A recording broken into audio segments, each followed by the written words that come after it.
Hello, Siren Jane Jenkins here, the author of P Policy. It is a self help book and a coming of age book. It's about setting boundaries to elevate the consciousness of young women at large. Check it out. It is on Amazon, Kindle, and I will be putting the website as well. Okay, guys. So, I wanted to talk about something that I didn't explicitly talk about in the book, which is weaponized pregnancy. A lot of guys will try to get you to stay in a situation where you are not healthy and you're not happy in through getting you pregnant. And yes, this is a thing. And I could talk about it because I had my own issues growing up where my mom did not want to deal with my father. And even after they broke up, she had to continue to deal with him because why? Us, her children that she decided to have with him. And in today's society, if a man is doing you wrong and he sees you're about to leave, oftentimes he'll purposely get you pregnant to stay in a relationship that is unhealthy.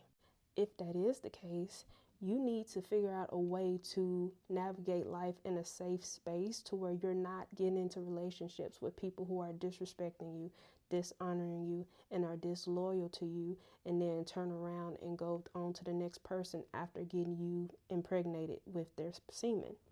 And it's up to you to make that distinction of what you want your life to look like, because you do have that power. You do have the choice for now. And it is best to be primary preventative nowadays. Like, you don't want to deal with STDs. You don't want to deal with constant going back and forth to your OBGYN.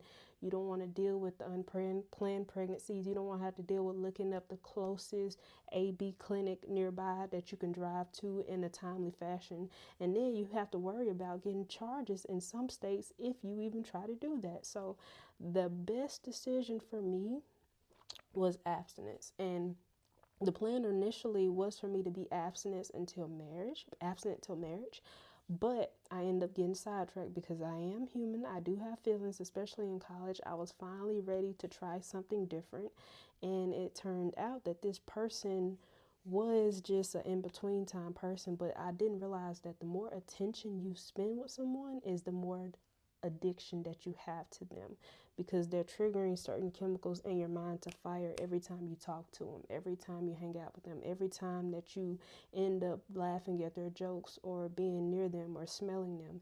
It's triggering something in your mind, and you don't realize that it makes it very hard to let go once it's time to walk.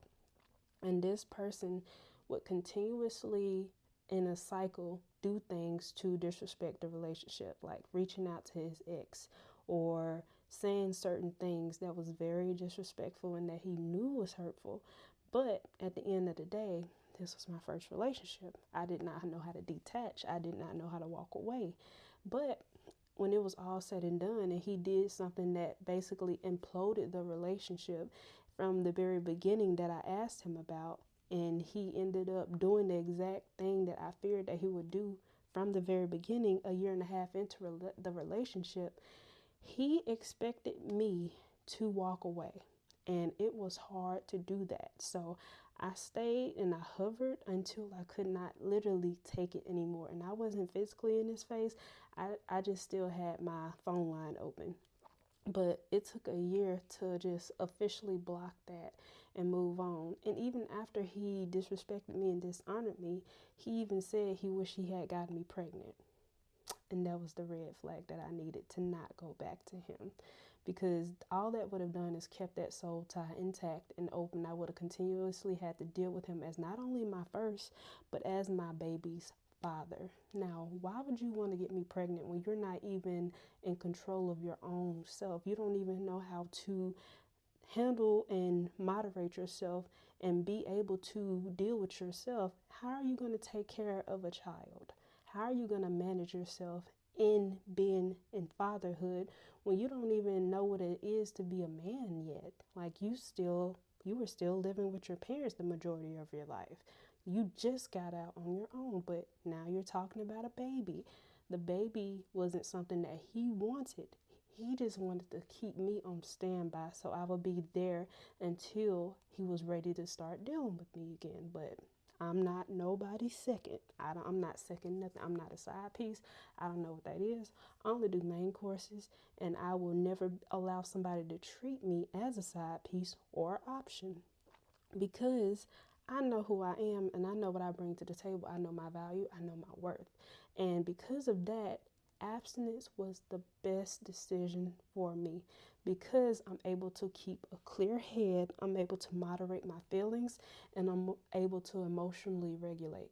And in the beginning of a relationship, I'm looking for red flags out the gate, because I need to know, I need to see what you're about.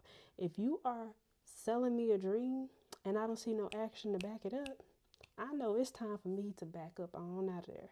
Because at the end of the day, this is my life. I get to choose where I go. I get to choose my path. I dictate the lefts, the rights, and the in between directions. So I'm not going to let somebody throw me off my path by getting me unexpectedly pregnant. And yes, a lot of guys would trip you up and delay your success and delay your progress, because they know a baby will simply slow you down. Now, a lot of people, especially celebrities, they can still be more famous and get more money even with children, because they have a platform that is mega, and they can get through a pregnancy and they can still make their money passively. They get paid in their sleep. But for the average everyday Joe Schmo, if you don't know how to get past a relationship, and you don't know how to get over, and you don't know how to detach, especially after you give a piece of your soul to them by laying down to them, by laying down with them, it is best to not even open that door. Don't even open your soul up to them, because you're biting off more than you can chew. And sometimes you think you know what you're doing, but you really don't. And I've always been the type, all I need to do is learn my lesson one time. One time.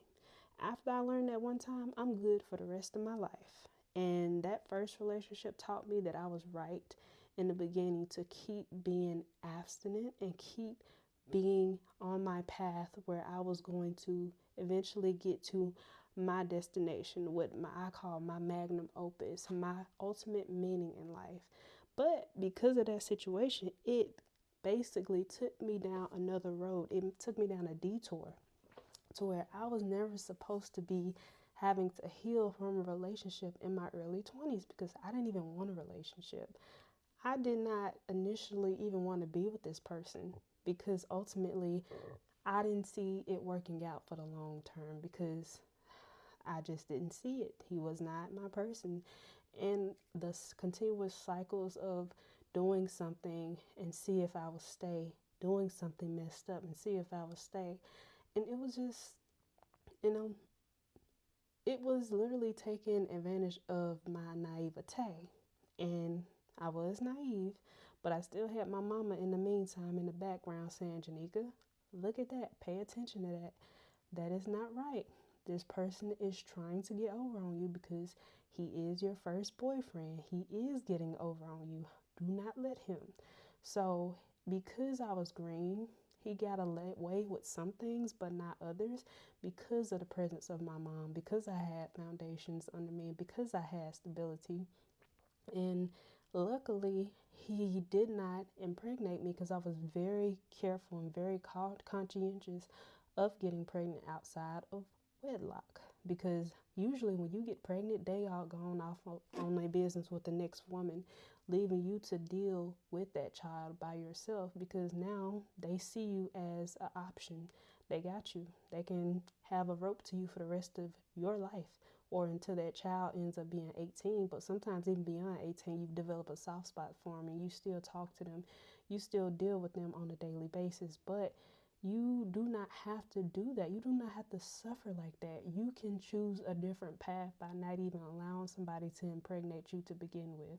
Pregnancy is a way to keep you in the loop and keep you connected to that man, despite the fact that you do not want him anymore.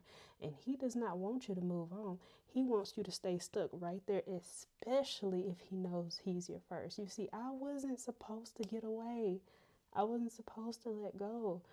But God had it to where, because of my background and because of what I seen, I was able to eventually let it go and detox and get away from that soul tie and the addiction.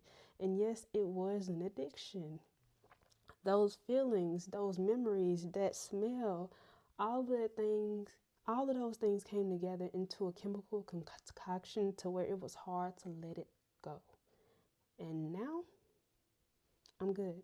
I let it go. I've healed. I've moved on. And the book is available on Amazon. I will be putting the link right there. Check it out. And if you can relate or you have some input to say, you can comment. Thank you.